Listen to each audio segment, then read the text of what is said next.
네, 반갑습니다. 사랑하는 송천교회 성도 여러분, 저는 목사님께서 소개해 주신 대로 21살이고요. 연세대학교 정치외교학과 2학년에 재학 중에 있습니다. 그리고 저는 여기 앞자리에 앉아 계신 이동철 집사님의 아들입니다. 제가 주희한테 들었는데 이 이동철 집사님께서 우리 교회에서 아멘 집사님으로 불리고 있다라는 얘기를 들었습니다.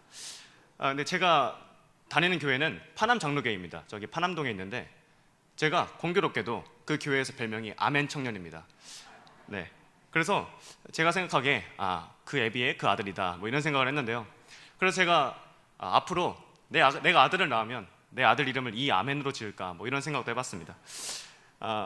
그리고 우리 엄마는 자식 넷을 말씀과 기도로 키우셨습니다. 그리고 엄마는 나라를 무척 사랑하세요. 그 나라 사랑하셔가지고 정말 열심히 투쟁하시는데 우리 엄마는 애국 엄마입니다. 네, 우리 엄마가 저한테 이 나라 사랑하는 마음, 애국하는 마음을 물려주셨습니다. 그래서 아멘 아버지와 애국 어머니가 만나서 아멘 애국 청년이 나왔습니다. 네, 사랑스러운 또 자랑스러운 우리 어머니 아버지가 내 아버지 어머니가 되게 하여 주신 하나님께 감사합니다. 제가 엄마 아빠 따라서 요 앞자리에 앉아가지고 목사님 설교를 몇 번 들었습니다. 근데 그때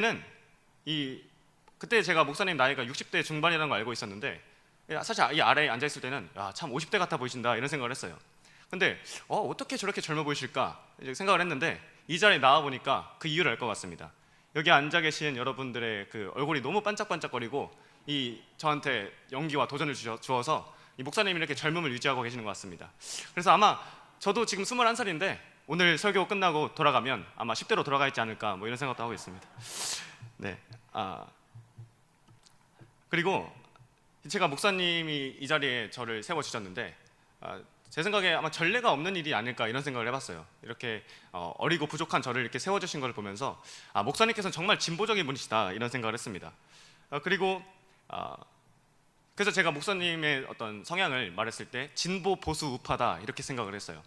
근데 뭐 일부 사람들께서는 또 이제 언론에서 주로 그렇게 이야기를 하죠. 진보의 반대가 보수다 이렇게 이야기를 하는데 사실 진보의 반대는 퇴보고 그러니까 나아가는 것의 반대는 돌아가는 것이죠. 그리고 보수는 지키는 것이니까 보수의 반대는 이제 빼앗고 약탈하고 이런 것입니다. 그래서 진보랑 보수라는 개념은 함께 쓰일 수 있는 것입니다. 그래서 저는 우리 목사님께서 정말 진보적이시고 또한 보수적이신 애국 우파라는 것을 이제 생각을 했습니다. 하나님께서는 제가 17살이 되던 해에 제게 한국을 거룩한 제사장 국가로 만드는 그런 정치인, 지도자가 되라는 꿈을 주셨습니다. 그래서 우리 이동철 집사님께서 입이 방정이셔서 그 목사님한테 제 꿈을 말씀해 주셨습니다. 그래서 목사님께서 제 꿈을 아시고 지금까지 저를 지지해 주시고 또 격려해 주셨습니다.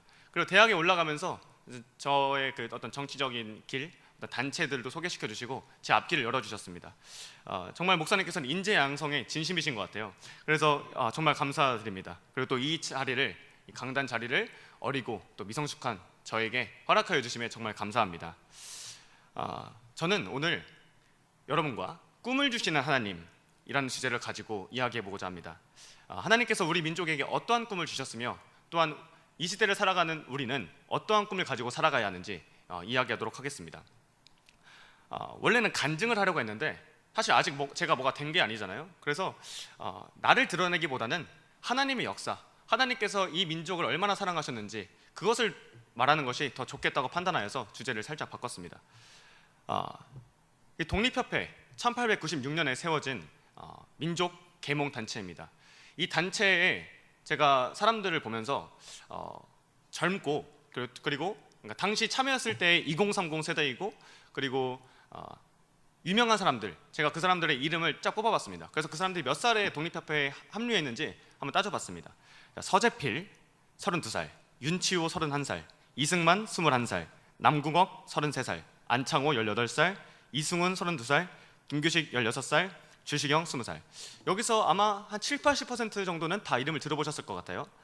이렇게 이름만 들어도 다 아는 이 지도자들은 청나라, 일본, 러시아 등 세계 각국이 이 조선을 호시탐탐 노리고 있을 때 독립협회로 모였습니다. 그래서 이들은 만민 공동회를 열어서 대중들의 정치적 의사를 수렴하고 또한 독립신문, 매일신문, 제국신문 등의 이 신문을 써서 백성들을 계몽시켰습니다. 그리고 자유주의 사상의 기초 아래에서 이 민족을 부강하게 만들기 위해서 또 강대국 사이에서 독립을 이룰 수 있게 하기 위해서 그들의 모든 지식과 시간과 돈과 열정을 바쳤습니다. 그런데 제가 아까 말한 이 8명의 사람들 중에서 크리스찬이 몇 명이었을까요? 네, 전부 크리스찬이었습니다. 사실 제가 크리스찬을 따로 뽑은 게 아닌데 이 사람들이 전부 크리스찬이었다는 사실을 알고 좀 놀랐습니다. 그래서 저는 하나 또 궁금했습니다. 어떻게 이 사람들이 이 자리에 모일 수 있었을까? 저는 하나님께서 그들을 독립협회로 모으셨다고 믿습니다. 하나님께서는 이들을 독립협회로 불러 모으셔서 하나님의 꿈을 부어주시고 그들이 독립운동을 할 수 있도록 힘을 주시고 능력을 주셨습니다. 그래서 제가 앞서 언급한 인물들의 인생을 제가 하나하나 좀 봤어요. 그러면서 이들의 꿈이 무엇이었을까? 하나님께서 그들에게 어떤 꿈을 주셨을까? 살펴보았는데 그들의 꿈은 민족을 복음화시키는 것이었고 성경을 보급하는 것이었으며 신앙의 자유를 확보하고 또한 한국 교회가 선교를 감당하도록 하는 그런 제사장 국가를 만들려고 하는 것이었다는 것을 발견했습니다. 이 꿈은 하나님께서 주신 것이라고 믿습니다. 하나님의 그 미쁘신 뜻을 위하여 하나님께서는 이 멸망해가는 조선의 청년들을 불러 모으셔서 그들에게 각자의 능력대로 꿈과 비전을 주셨습니다. 저는 이 인물들 중에 가장 유명하고 가장 위대한 업적을 남긴 이승만에 관해서 이야기하고자 합니다. 송촌 장로교회 애국 성도님들께서는 이 박경매 목사님과 또 많은 강사님들 통해서 이승만과 관련된 많은 이야기들을 들으셨을 것으로 알고 있습니다. 저도 이 자리에서 몇 번 들었습니다. 그렇지만 여러 번을 들어도 하나님의 역사는 수십 번을 들어도 은혜가 되는 줄로 믿습니다. 우리가 예수 그리스도의 생애를 말씀과 설교를 통해서 평생토록 듣지만 들을 때마다 은혜가 되는 것과 마찬가지입니다. 이승만과 또한 이 대한민국의 역사는 하나님께서 친히 보이지 않는 손을 통해 역사하신 하나님의 역사입니다. 하나님의 일이기에 또 하나님이 하신 역사이기에 들은 횟수와 관계없이 여러분에게 은혜를 주실 것으로 믿습니다. 앞서서 저는 제가 오늘 무슨 이야기를 할 것이라고 했냐면요, 오늘 우리 민족에게 어떠한 꿈을 주셨으며 또한 마지막 시대를 살아가는 우리는 어떠한 꿈을 가지고 살아가야 하는가, 이제 그렇게 말할 것이라고 이야기했습니다. 우리 대한민국에게 어떠한 꿈을 주셨는지 알기 위해서는 우리 민족의 시작을 알아야 합니다. 그리고 우리나라를 건국한 사람이 어떠한 생각을 가지고 이 나라를 세웠는지 그것을 알아야 합니다. 대한민국을 건국한 사람은 이승만 대통령이었습니다. 그리고 나라를 세우시는 분은 하나님이십니다. 하나님께서는 모든 나라를 세우기도 하시고 폐하기도 하십니다. 하나님께서 또한 나라를 세우실 때는 분명한 목적을 가지고 세우십니다.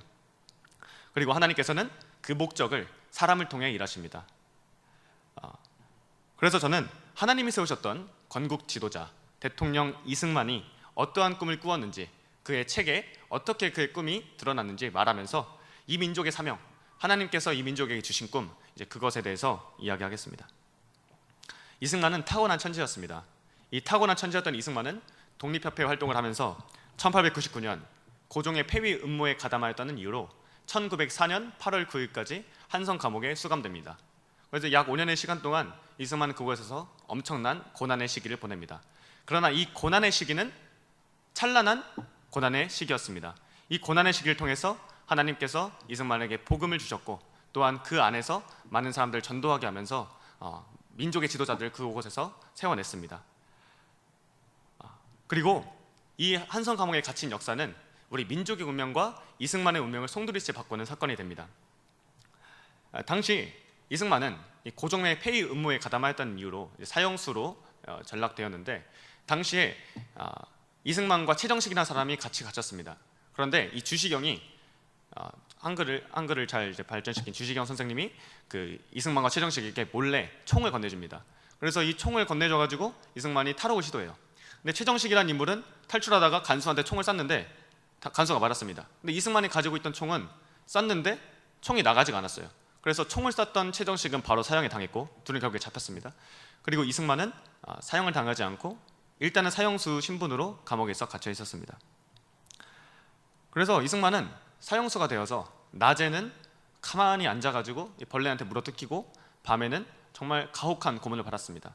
그리고 이승만은 낮에는 목에는 칼을 차고 손과 발에는 쇠사슬을 찬 채로 하루 종일 앉아 있었습니다. 그러니까 이 위생도 좋지 않고 벌레들도 많아서 벌레들이 이승만의 몸을 갈갈이 물어뜯었습니다.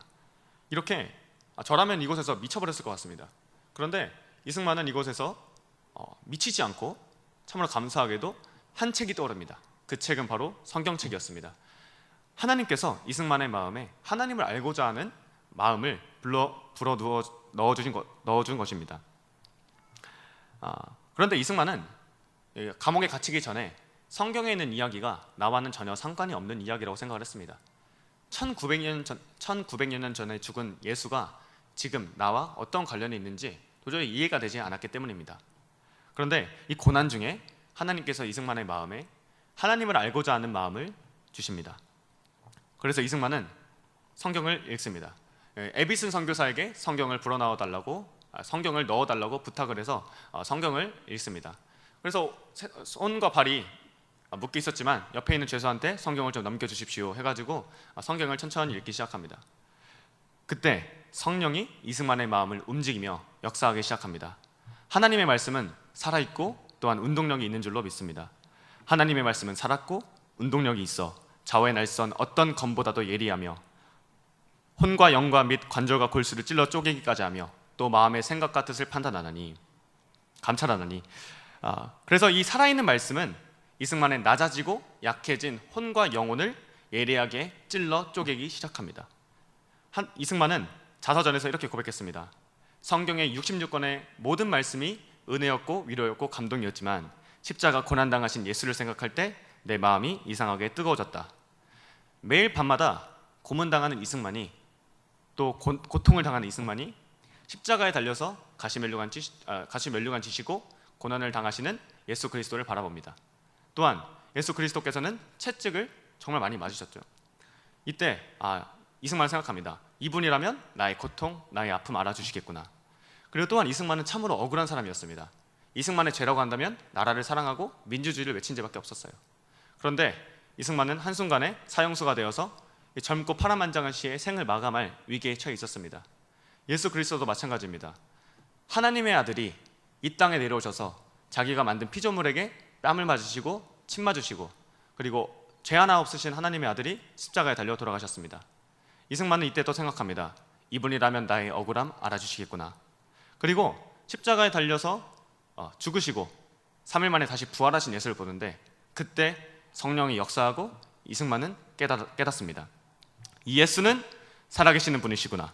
살아계셔서 죄 많고 이 벌레 같은 나를 자녀 삼으시는 예수, 살아계셔서 내 삶을 이끄시고 인도하시는 예수, 어떠한 고난길을 걸어도 나와 함께 하시며 내 손을 붙들어 주시는 예수, 나의 삶의 목적 되시며 나를 위로하시는 예수. 그분은 1900여 년 전에 이스라엘 서방 땅에서 죽어서 끝난 것이 아니라 지금도 살아계셔서 나와 동행하신다는 사실을 깨닫습니다. 그리고 이승만은 이 살아계신 예수께서 나와 떨어져 있는 것이 아니라 지금 이 비참한 한성 감옥에 나와 함께 하신다는 사실을 깨닫습니다. 그리고 이때 선교사가 이승만에게 했던 말을 떠올립니다. 선교사는 이승만에게 하나님께 기도하면 하나님께서 그 기도 들어주신다라고 예전에 말을 했었습니다. 그래서 이승만은 감옥에서 난생 처음 기도를 시작합니다. 오 하나님, 나의 영혼을 구원해 주시옵소서. 그리고 그 다음 기도는 하나님, 우리나라를 구해 주시옵소서 하고 기도했습니다. 그리고 자서전에서 이렇게 고백합니다. 이때 금방 깜빵이 빛으로 가득 채워지는 것 같았고 나의 마음에 기쁨이 넘치는 평안이 깃들면서 나는 변한 사람이 되었다. 민족을 구원해달라는 것이 이승만의 첫 기도였습니다. 그래서 이승만은 예수를 만났습니다. 이 예수를 만난 이승만이 꾼 첫 번째 꿈은 무엇이었을까요? 하나님께서 이승만에게 주신 첫 번째 꿈은 이 나라를 기독교 반석 위에 세워서 세계 가운데에 복음을 전파하는 나라가 되는 것이었습니다. 이승만은 1903년 감옥에서 교회 경략이라는 글을 쓰면서 이렇게 말했습니다. 우리나라가 예수를 믿으면 우리도 오늘부터 미국, 영국처럼 복음을 전도하여 천국의 영광을 드러내면 복을 받는다는 것을 깨달아 우리 손으로 힘들여 나라를 영국, 미국같이 만들어 놓고 세계 각국에 대한 선교사를 파송하여 야만과 미개한 인종에게 전도할진대 우리의 나중복도 크겠고 우리의 권리도 커지겠고 우리의 영광도 미국, 영국같이 드러날지라. 이승만이 말한 대로 지금 이 나라는 미국과 동맹을 맺은 나라가 되었고 이 바이든 대통령이 한국에 먼저 찾아오기도 하였죠. 이렇게 우리나라는 세계 가운데에 우뚝 섰습니다. 그리고 우리나라는 세계에서 선교를 정말 많이 하는 나라입니다. 근데 이렇게 됐는데 어떻게 이승만이 이때 당시에 세계에서 가장 못 살던 나라, 또한 비참한 감옥 신분에서 감옥에 갇혀 있는 죄수 신분에서 어떻게 이런 꿈을 꿀 수 있었을까요? 저는 이 꿈이 하나님께서 주셨기 때문에 이승만이 이런 글을 쓸 수 있었다고 믿습니다. 이승만의 예언은 현실로 되었습니다. 하나님께서 그에게 꿈을 주셨기 때문입니다. 이 하나님의 꿈이 이승만에게 임하였고 하나님께서는 이승만을 통하여 이 꿈을 이루셨습니다. 지금 한국은 미국 다음으로 전 세계에서 선교사를 많이 보내고 인구 비례로 따지면, 그러니까 한 1인당 선교사 파송수를 따지면 우리나라가 더 많이 보냅니다. 또 가장 못 살던 나라가 아까 언급한 대로 세계에서 가장 잘 사는 나라들에 속하게 되었습니다. 그가 이렇게 꿈꾸었을 때, 또한 하나님께서 이 꿈을 주셨을 때 이 나라가 하나님 앞에 크게 쓰임받고 있는 것처럼 우리가 거룩한 제사장 국가 대한민국, 마지막 남은 복음의 최전방 전투부대 대한민국을 꿈꿀 때 이 나라가 복음왕국, 통일왕국, 하나님께서 쓰시는 거룩한 제사장 국가가 될 줄로 믿습니다. 왜냐하면 이 꿈은 이 나라가 태어나기 전부터, 태초부터 하나님께서 주신 꿈이기 때문입니다. 그렇다면 하나님께서는 왜 하필 이 대한민국을 택하셨을까요? 왜 한국보다 더 많은 선교사가 파송되었던 중국과 일본에는 이러한 일이 일어나지 않았을까요? 그 이유는 역설적이게도 한국이 약했고 밀어냈고 쳐냈고 멸시받았던 그런 민족이었기 때문인 줄로 믿습니다. 고린도전서 1장 말씀입니다. 27절부터 29절 말씀인데요. 그러나 하나님께서 세상에 미련한 것들을 택하사 지혜 있는 자들을 부끄럽게 하려 하시고 세상에 약한 것들을 택하사 강한 것들을 부끄럽게 하려 하시며 하나님께서 세상에 천한 것들과 멸시받는 것들과 없는 것들을 택하사 있는 것들을 폐하려 하시나니 이는 아무 육체라도 하나님 앞에서 자랑하지 못하게 하려 함이라. 약한 자를 들어쓰신 하나님, 약한 히브리 민족 요셉을 이집트의 총리로 쓰신 하나님, 양치기 소년 다윗을 왕으로 들어쓰신 하나님, 또 가장 약한 이스라엘 민족을 쓰신 하나님께서 지금 일본과 중국의 지배를 수천 년 동안 받았고 미신과 우상 숭배가 만연했고 헛된 사상과 귀신을 섬겼고 비참하고 우매하고 약했던 한국을 들어 지금 이 세계 가운데에 귀하게 쓰고 계신 줄로 믿습니다.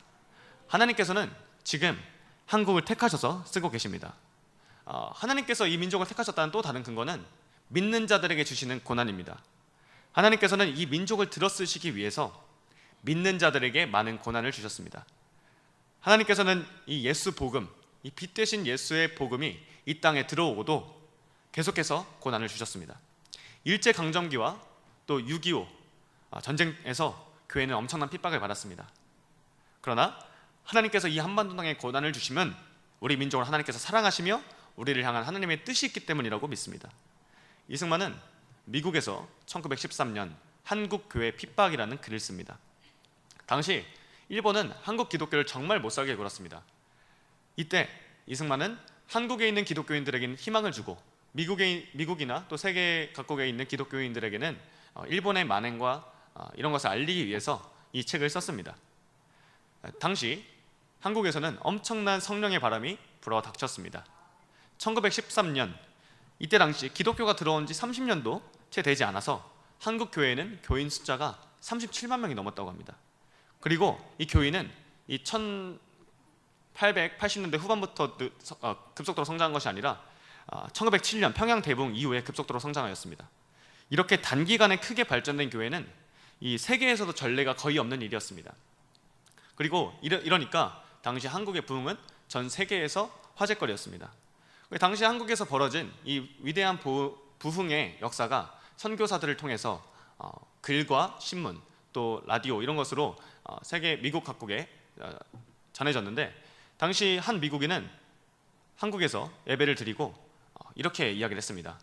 마치 옛날 오순절 성령의 감화를 받은 것 같이 뜨거운 마음을 얻고 돌아올 수 있었다라고 이야기를 했습니다. 그리고 당시 참 신기한 일들이 있었는데요. 당시 미국인들이 이 한국 한국에서 일어나는 그 부흥의 역사를 듣고 마음이 너무 뜨거워지는 겁니다. 그래서 어떤 사람은 이렇게 말했답니다. 생전에 한국 땅만이라도 밟고 죽으면 여한이 없겠다라고 말하는 사람도 있었고, 그리고 이 신문에 적힌 한국 교인들의 이름을 하나하나 자기 노트에 써가면서 주님, 이 사람들에게 복을 주시옵소서 하고 기도하는 사람도 있었다고 합니다. 이승만은 이러한 일들을 미국에서 보고 그 사람들의 사례를 책에 상세하게 기록해 놓았습니다. 그러면서 이승만은 당시 사람들이 한국 교회에 대해서 어떤 말을 하는지 이렇게 이야기했습니다. 한국인들이 자기 나라를 잃고 남의 나라의 속박 중에서 현재 모든 곤란을 당하지만 하나님이 특별히 한국 사람들을 택하셔서 세상에 빛나는 일들을 할 수 있게 하셨으니 아직 때가 이르지 않았지만 환난을 인내하며 부지런히 일하면 자연히 무궁한 복락을 누릴 수 있을 것이라 한다. 지금 이 책에 기록된 대로 우리 대한민국은 세상에 빛나는 일들을 감당하고 있는 줄로 믿습니다. 어둠이 가득 찼던 이 한국에 빛 대신 예수 그리스도께서 들어오시니 지금 한국은 세계에서 빛을 내고 있는 것입니다. 이렇게 한국 교회에서 있었던 부흥은 전 세계적으로 화제가 되었고 또한 본이 되었습니다. 저는 이승만의 글을 보면서 데살로니가서가 떠올랐습니다. 데살로니가도 엄청난 핍박에 있었습니다. 바울은 데살로니가에서 복음을 전하다가 너무 핍박이 심해서 베레아로 피신 가기도 했습니다. 그래서 바울은 데살로니가를 떠나서 데살로니가 교인들을 위로하며 이렇게 이야기했습니다. 또 너희는 많은 환난 가운데서, 데살로니가전서 1장 6절에서 7절 말씀입니다. 성령의 기쁨으로 말씀을 받아 우리와 주를 본받은 자가 되었으니 그러므로 너희가 마게도냐와 아가야에 있는 모든 믿는 자의 본이 되었느니라. 그렇게 한국도 미국과 영국 등의 믿는 사람들 앞에서 본이 되었던 것입니다. 그러나 한국교회가 부흥하면 부흥할수록 일본의 탄압과 핍박은 더욱 거세어져 갔습니다.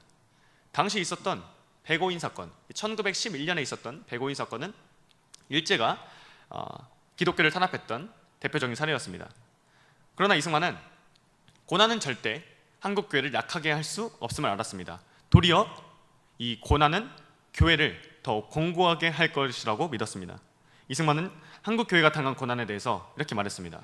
고난은 마침내 한국교회를 더욱 공고케 할 따름이니 이는 야소교회, 예수교회가 하나님의 능력으로 세워진 까닭이다. 이승만은 한국교회가 고난을 통해서 더욱 강하게 될 줄을 믿었습니다. 그는 또 이렇게 말했습니다. 교회는 이렇게 말을 한다는 겁니다. 온 세상이 모두 우리의 적국이라고 하여도 우리가 예수와 친구만 되면 그분은 제일 친구가 많은 분이기 때문에 우리에게 군함 대포가 하나도 없을지라도 만능의 힘을 가지신 하나님만 의탁하면 세상에 두려울 것이 없다. 우리의 육신은 죽여도 영혼을 죽일 수 없는 자들을 무서워할 필요가 없다.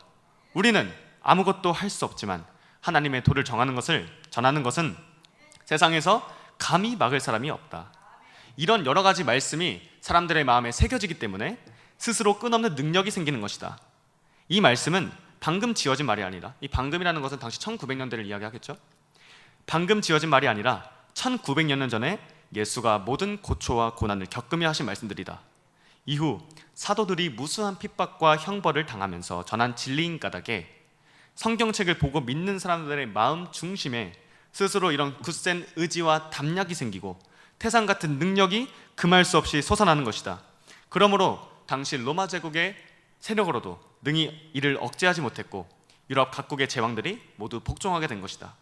이것이 어찌 사람의 힘으로 할 수 있는 일이겠는가? 사람이 행하지 못할 것을 행하게 하며 무에서 유를 만들어내며 죽음의 자리에서 살기를 바라는 것이 모두 기독교의 오묘한 이치이다. 저는 정말 이 대목을 읽으면서 탁월하다라는 생각을 받았습니다. 영적으로 정말 탁월하다고 생각을 했어요. 저는 연세대학교 도서관에서 이 책을 읽으면서 정말 펑펑 울었습니다. 이 말이 그대로 이루어졌기 때문입니다. 이 말이 진리였기 때문입니다. 하나님께서 이 민족 사용하셨다는 것을 이것을 보면서 알 수 있었기 때문입니다. 이 말이 감동을 주는 이유는 이 글이 하나님께서 주신 지혜, 하나님께서 주신 꿈으로부터 나왔기 때문인 줄로 믿습니다. 믿는 자들의 고난은 일제시대에서 끝나지 않고 6.25 전쟁으로 이어졌습니다. 6.25 전쟁 당시 북한 공산군을 기독교를 믿는다는 이유로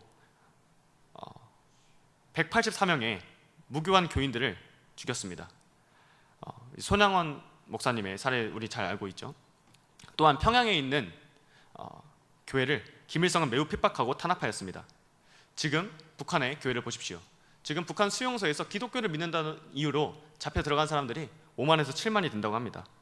또한 지금까지 수만 명의 크리스찬들이 공산당의 기독교 박해를 이기지 못하고 순교했습니다. 다른 사람들도 아니고 동포에게 핍박을 받고 있는 것입니다. 그러나 하나님께서는 이 순교자들의 기도를 기억하고 계시며 또한 그들의 기도를 헛되이 버리지 아니하시는 줄로 믿습니다. 우리나라가 통일이 되면 이 순교자들의 피를 또한 그의 기도를 하나님께서 기억하여 주셔서 1907년 평양 대붕보다 더 거대한 성령의 바람이 불 수 있을 줄로 믿습니다. 북한 땅에서는 현재 고난이 70년이 넘도록 이어졌습니다. 그러나 절대로 세상 권력자의 핍박과 탄압은 이승만이 말한 대로 절대로 교회를 약하게 할 수 없습니다. 만군의 여호와 되신 예수 그리스도가 교회의 머리 되시기 때문입니다. 이렇게 한반도의 크리스찬들에게 어려운 고난을 주심은 이 나라를 사랑하신다는 증거이며 이 나라를 택하셨다는 증거입니다. 이승만은 이 한국교회 핍박이라는 책을 마무리하면서 이렇게 적었습니다. 진실로 믿는 자의 피는 기독교의 시요, 의로운 자의 핍박은 기독교 문명의 기초라. 오늘날 우리의 당하는 곤란은 장래의 행복을 위함이니 어린 양이 이리의 무리에게 나아가는 것 같이 순종하는 중에서 하나님의 대의를 세워서 이 다음 세상의 모든 권세를 이기리로다. 주님께서 이 나라를 사랑하셔서 평양 대붕을 주셨지만 이 나라를 더욱 크게 사용하시기 위하여 엄청난 고난을 주셨습니다. 이제 우리나라가 통일이 되면 땅끝까지 세계 선교를 감당하는 위대한 기독교 국가 제사장 대한민국이 될 수 있을 줄로 믿습니다. 세계에서 가장 융성한 기독교 국가 우리나라가 될 줄로 믿습니다. 지금 유럽, 미국 모든 나라들이 지금 자유주의 신학과 또 PC 사상 또한 페미니즘 사상 또 문화 마르크스 사상 이런 것으로 인해서 다 무너지고 동성애로 타락하고 그랬지만 아직 한국은 살아있는 것을 보면 아직 하나님께서 이 나라 더욱더 크게 사용하실 일이 남아있는 것으로 믿습니다. 고난을 주시는 것은 꿈을 주시는 것과 같습니다. 왜냐하면 하나님께서는 믿는 자들에게 고난을 주신 만큼 믿는 자들을 사용하시기 때문입니다. 그날을 꿈꾸며 기대하며 기도하며 나아가는 우리 송천교회 성도 여러분 되시기를 축복합니다. 하나님의 꿈이 독립협회 회원들과 또한 이승만에게 임하여 지금 한국은 세계에서 우뚝 선 나라가 되었습니다. 그리고 저도 하나님께서 제가 17살이 되던 해에 저에게 민족의 지도자가 되라는 꿈을 주셨습니다. 그리고 그날부터 제 꿈은 하나님의 사람, 거룩한 대한민국을 이끄는 정직한 지도자, 하나님의 마음에 합한 사람, 성경에 손을 얹고 통일시대를 이끌어 나갈 그런 대통령이 되는 것이 되었습니다. 아마 여러분은 아마도 지금 역사의 한순간에 앉아있는 것일지도 모릅니다. 그리고 제가 17살이 되던 해에 하나님께서 제게 꿈을 주셨는데요, 요셉이 형들에게 꿈을 말한 나이도 17살이었습니다. 그래서 저는 내 인생을 요셉처럼 하나님께서 쓰시지 않을까 이런 생각을 했는데, 그래서 만약에 제 동생들, 그러니까 다혜나 주희랑 주원이가 저를 이방 사람들한테 팔았다는 얘기가 들려오거나 혹은 뭐 제가 성폭행 혐의로 이제 감옥에 갇혔다는 그런 이야기가 들려오면 다원이가 하나님께 쓰임받고 있구나, 요셉처럼 쓰임받고 있구나, 이제 이렇게 하시고 걱정하지 마시고 기도해 주시면 감사하겠습니다. 그러나 하나님께서 내게 꿈을 주셨음에도 불구하고 제 마음에서는 계속 의심이 생겼습니다. 분명 하나님께서 제게 꿈을 주신 과정은 정말 구체적이었고 사실적이었어요. 그런데 저는 계속해서 그게 우연일치일 거야 이렇게 의심하기 시작했습니다. 이렇게 의심할 때마다 하나님께서는 제게 말씀을 주셨습니다. 성경 말씀을 통하여 저를 다시 저의 믿음을 굳건하게 하여 주셨습니다. 저는 믿음이 약하고 의심이 많아서 매번 불안해했지만 하나님께서는 정말 놀랍게도 제게 확신을 주시고 계십니다. 그래서 제가 이 자리에 서 있을 수 있는 이유도 하나님께서 저에게 은혜를 주셨기 때문입니다. 저는 제 의지로 나온 것이 아니라 하나님께서 저를 사용하시고 있다고 믿습니다. 먼저 하나님께서는 성경 말씀을 통해서 제게 나라를 사랑하는 마음을 주셨습니다. 제가 꿈을 받고 얼마 지나지 않아서 성경책을 읽는데 그 모세가 이스라엘 백성이 금송아지를 만들어서 하나님께 이제 혼나고 있는 장면, 이제 그 장면을 읽는데 이 모세가 한 말을 읽는데 갑자기 눈물이 팍 터졌습니다. 사실 제가 모태신앙이어서 어렸을 때부터 성경을 많이 읽었지만 성경을 읽고 울어본 적이 단 한 번도 없습니다. 저는 성경을 읽어도 감동이 안 오더라고요. 그런데 이때 이 말씀을 읽는데 갑자기 하나님께서 저에게 감동을 부어주시고 눈물을 주셨습니다. 이 말씀이 무엇이었냐면 출애굽기 32장 31절에서 32절 말씀입니다. 모세가 여호와께로 다시 나아와 여짜오되 슬프도소이다. 이 백성이 자기들을 위하여 금신을 만들어 싸우나 큰 죄를 범하였나이다. 그러나 이제 그들의 죄를 사하여 주옵소서. 그렇지 아니하시면 원하건대 주께서 기록하신 책에서 내 이름을 지워버려 주시옵소서. 이 말씀을 읽는데 하나님께서 큰 감동을 주시면서 제게 주시는 마음이 민족을 사랑하는 마음을 가져라 하셨습니다. 또 모세의 마음을 본받아라. 네 목숨을 민족을 위해서 바칠 수 있는 이제 그런 민족을 향한 사랑, 너가 필요하다, 이렇게 저에게 말씀해 주셨습니다. 또 하나님께서 제게 꿈을 주신 이유로 저는 지혜를 달라고 계속 기도했습니다. 하나님 내게 지혜 주시옵소서, 주님 지혜 주시옵소서 기도를 했는데 특히 이 지혜에 관한 기도를 많이 했을 때가 2020년 12월이었습니다. 그때 당시 저는 대학교를 정하는 과정에 있었고 하나님 내가 앞으로 당신께 쓰임 받아야 하는데 주님 나에게 지혜를 부어주셔야 합니다 기도했습니다. 그러니까 하나님께서 2021년 1월 1일 새해 말씀을 뽑는데 이 말씀을 주셨습니다. 열왕기상 3장 12절 말씀입니다. 내가 내 말대로 하여 지혜롭고 총명한 마음을 내게 주노니 내 앞에도 너와 같은 자가 없었거니와 내 뒤에도 너와 같은 자가 일어남이 없으리라. 하나님께서는 이렇게 말씀을 통하여 저에게 확신을 주셨습니다. 또 올해 초에는 제가 또 하나님께 주님 나에게 내가 정직하게 원합니다. 내가 정직한 지도자 되기 원합니다. 이렇게 기도를 했어요. 그러니까 올해 또 말씀에는 잠언 말씀을 주셨습니다. 그는 정직한 자에게 완전한 지혜를 예비하시며 행실이 온전한 자에게 방패가 되시나니. 이렇게 저는 성경을 읽으면서 하나님께서 제게 정직하고 지혜로운 지도자, 민족을 사랑하는 지도자가 되기를 원하신다는 것을 알게 되었습니다. 그런데 참 공교롭게도 제가 오늘 아침에 대전에 내려오면서 이 박경배 목사님께서 하신 한 설교가 떠올랐습니다. 옛날에 이동철 집사님께서 저한테 한 설교를 보내주셨어요. 2017년 4월 23일 설교 영상이었습니다. 당시 그 19대 대선을 앞두고 목사님께서 설교하신 내용이었는데요. 그때 설교에서 그때 설교 제목이 정직하고 지혜로운 지도자였습니다. 그래서 오늘 그걸 보면서 이제 은혜 받으면서 내려왔는데 그때 설교에서 목사님께서 인용하신 성경 말씀, 출애굽기 말씀, 또 이 열왕기상 말씀이 제가 받았던 말씀과 일치하는 것을 보고 참 감사했습니다. 제가 정직하고 또 지혜로운 지도자가 될 수 있도록 나라를 사랑하고 교회를 사랑하는 지도자로 잘 나아갈 수 있도록 기도하여 주시기를 간절히 부탁드립니다. 기도에는 생명과 능력과 힘이 있는 줄로 믿습니다.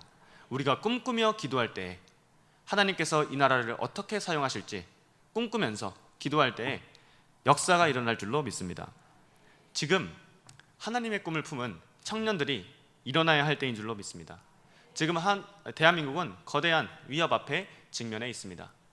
출산율 바닥을 치고 있고 정말 전례가 없죠. 우리나라 출산율은 세계에서 볼 수가 없는 출산율입니다. 그리고 정치는 부패하고 타락하였으며 문화는 사람들을 성적으로 타락시키고 무기력하게 만들며 하나님을 대적하고 있습니다. 우리나라가 그래도 다른 나라에 비해서는 좀 보수적인 성향을 갖고 있어서 그런 미디어가, 그러니까 동성애를 조장하는 그런 미디어가 나오지 않고 있었는데 제가 최근에 이 뉴스를 보니까 이런 동성애 드라마가 이제부터 한국에도 나오기 시작하는 것을 보았습니다. 또 차별금지법은 이것을 통과하려는 세력이 국회에서 다수 의석을 가지고 있습니다. 경제는 휘청거리고 있습니다. 이런 것을 보면 정말 마음이 낙심될 때도 있습니다. 국가인권위원회라는 기관이 대놓고 하나님을 대적하는 법안들, 이 질서를 어지럽히는 조치들을 행하고 있습니다. 그리고 교회도 타락하고 있습니다. 빛과 소금의 역할을 감당하지 못하는 교회들이 정말 많습니다. 교회가 무너지고 있는 것입니다. 그러나 우리 대한민국은 하나님께서 세우신 나라이기 때문에 이러한 모든 어려움에도 불구하고 다시 일어날 줄로 믿습니다. 우리 대한민국은 기도로 세워진 나라입니다. 또한 순교자들의 피와 기독교 굳건한 반석 위에 세워진 나라입니다. 그렇기 때문에 이 나라는 잠시 흔들릴지라도 쓰러지지 아니할 것입니다. 하나님이 세우셨기 때문에 우리 대한민국은 위대한 동방의 기독교 문명을 세우는 제사장 국가로 세워질 것입니다. 하나님께서 이 꿈을 이승만에게 주셨습니다. 이 나라가, 대한민국이라는 나라가 탄생하기도 전에 하나님께서 주셨습니다. 그래서 하나님께서는 이 나라를 놀라운 섭리로 건국하시고 또한 기독교에 수많은 고난을 주셨습니다. 그리고 이 고난은 하나님께서 우리 한국에게 주신 이 연단의 과정인 줄로 믿습니다. 사랑하는 성도 여러분, 우리가 이 꿈을 가지고 기도하며 살아가기를 원합니다. 하나님의 이 대한민국을 향한 꿈을 간직하며 나아가시기를 축복합니다. 하나님의 꿈을 품고 기도하며 하나님의 꿈을 품고 나아가려는 또 인재를 위해서 후원하고 또 기도하고 이런 것들이 필요합니다. 또 청소년 여러분, 하나님의 꿈을 갖고 공부하고 자기 개발하시기를 바랍니다. 이 하나님의 꿈에 동참하시길 바랍니다. 이 대한민국을 어려움 가운데서 다시 세우는 일에 주역으로 나아가는 것을 꿈으로 가지시기를 원합니다. 하나님의 꿈은 직업으로 나타나지 않습니다. 너 변호사 해라 하나님께서 이렇게 말씀하지 않으십니다. 하나님께서는 꿈을 주실 때 너가 어떤 방향으로 나아가야 하는가 이렇게 말씀하여 주십니다. 또 어떠한 마음가짐으로 하나님께 쓰임받으려 하는가 그렇게 하나님께서는 우리에게 꿈을 주십니다. 또 이 하나님의 꿈을 품고 도전하시기를 바랍니다. 이 한국이 동방의 기독교 문명을 세우는 거룩한 제사장 나라 대한민국으로 세워지기 위해서는 교회만 바로 선다고 되는 것이 아닙니다. 정치가 바로 서야 합니다. 나라를 이끄는 리더들이 하나님을 경외하는 마음으로 나아가야만 합니다. 정치, 경제, 교육, 문화, 국방 모든 분야에서 하나님의 꿈을 품은 지도자들이 세워져야 할 것입니다. 이러한 일은 사람의 힘으로는 될 수 없으며 오직 하나님의 능력으로 가능한 줄로 믿습니다. 그렇기에 우리는 이 하나님의 능력을 바라면서 기도해야만 합니다. 하나님의 꿈을 품고 이 나라를 이끌 위대한 지도자가 사회 각 영역에 세워지기를 기도해야 합니다. 우리나라 국가가 저는 찬송가와 비슷하다고 믿어요. 그리고 우리나라 이 애국가는 처음에 만들어졌을 때는 이 스코틀랜드 민요 또 그 성경 그 찬송가 메들리 거기에 찬송가 멜로디에 이것을 붙여서 불렀습니다. 그리고 원래 그 가사가 하나님이 보호하사 이렇게 적혀 있었죠. 또한 제가 최근에 들은 얘기 중에 정말 감동이 되었던 부분이 이 무궁화가 영어로 로즈 오브 샤론이라는 것입니다. 이 샤론의 장미죠. 이 샤론의 꽃은 성경에서 예수 그리스도로 표현이 되는데 무궁화 삼천리 화려강산이란 말이 예수 삼천리 화려강산으로 저는 들렸습니다. 예수님께서 정말 이 땅에 빛이 되셔서 와주셔서 지금 한국은 예수가 가득한 나라가 되었습니다. 그러나 아직 북한 땅에는 이 무궁화가 밝게 피지 못했습니다. 무궁화를 어떻게든 때려 죽이려고 이 북한 공산당 이 김정은 정권이 또 그 3대 독자가 3대 3명의 사람들이 무궁화를 밟고 있습니다. 그러나 우리가 기도하면 다시 무궁화 삼천리 화려강산 이 말이 실제로 이루어질 줄로 믿습니다. 저는 오늘 이 자리에도 저와 같이 하나님께서 세우시고 하나님께서 부르실 지혜롭고 정직한 지도자가 되려고 하는 사람이 있다고 믿습니다. 이 나라를 세계 선교를 감당하고 세계 가운데에 우뚝 서도록 하는 데 힘쓸 지도자가 이 자리에 있다고 믿습니다. 청년 여러분, 마지막 시대에 우리는 함께 세상 가운데 일어나서 빛을 발해야 할 줄로 믿습니다. 우리 모두 하나님의 꿈을 가지고 이 나라를 거룩한 제사장 국가로 세우기 위해 이 나라가 정치, 경제, 교육, 국방, 문화 각 영역에서 굳세게 서도록 마음을 합하여 대장 대신 우리 예수 그리스도를 따라 나아갑시다. 기도하겠습니다. 살아계셔서 역사하신 하나님 아버지, 이곳에 하나님의 꿈에 임하기를 기도합니다. 하나님의 꿈을 갖고 민족과 세계와 열방을 이끌 정직한 지도자를 세워 주시옵소서. 하나님, 이곳에 있는 각 사람에게 품으신 당신의 꿈을 알려주십시오. 민족과 열방을 향한 뜨거운 열정을 우리에게 주십시오. 주님, 우리에게 또한 성령을 부어 주시옵소서. 성령님, 지금 이 시간 임하여 주셔서 불로 활활 태워 주시옵소서. 우리가 세상을 태우고 우상을 태우는 예수 혁명가 되기 원합니다. 우리가 거룩한 불꽃이 되어 모든 우상들을 태우고 하나님께서 바라시는 나라 세우기 원합니다. 주님, 우리가 이 시간 하나님 앞에 자아를 내려놓고 지식 내려놓고 교만 내려놓고 나아갑니다. 주님, 나의 모든 죄악 태워 주시옵소서. 거룩한 예수 혁명가가 되기 원합니다. 세상에 그리스도의 빛을 전하는 거대한 불꽃 되기 원합니다. 나는 부족하지만 부족한 나를 들어쓰신 하나님 도와주시옵소서. 저 거대해 보이는 골리앗, 마르크스주의, 공산주의, 문화 막시즘, 악한 성적 타락을 조장하는 문화 세력, 하나님과 예수 복음 앞에 아무것도 아닌 줄로 믿습니다. 그들의 대장은 사탄이지만 우리의 대장은 세상 권세 이기신 예수인 줄로 믿습니다. 당신께서 이 나라 세우셨기에, 또한 당신께서 이 나라 사랑하시기에 사람이 할 수 없는 일들이 이 나라를 통해서 이루어질 것으로 믿습니다. 하나님, 우리를 사용하여 주시옵소서. 우리를 사용하신 하나님을 기대하며 살아계신 예수 그리스도의 이름으로 기도합니다. 아멘.